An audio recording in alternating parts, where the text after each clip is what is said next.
Hi listeners, it's me, Lian. So, we already know about the topic of Jesus calling. In this episode, pag-uusapan natin kung ano ang mga pagbabago na ganap sa atin nang malaman natin na tinatawag tayo ni Christ.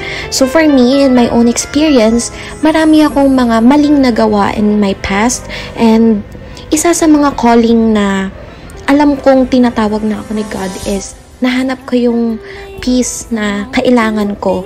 And I knew from that na andyan siya sa gilid ko, He is guiding me, and naging mas disiplinado ako sa mga bagay-bagay na alam kong mali na hindi ko nakokontrol noon. So now let's talk and let's ask our guest China to share her thoughts. Hi China! Hi listener, my name is Rina Marentes and I will share my past experience about what are the changes when I realized that Jesus is calling me. Nagsimula ako makipag-usap sa Diyos sa kanyang buhay na presensya sa pamamagitan ng pagbabago ng mga bagay na nakagawian ko. Kagaya na lamang na layunin sa buhay. As a teen before, sobrang daming bagay na nais mong subukan na hindi mo napapansin na mali na ang nagagawa mong desisyon.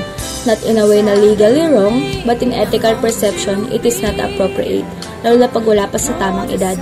Meron akong mga scenario before na napapasama sa mga kaibigan sa paglabas ng anong oras na hindi nagpapaalam.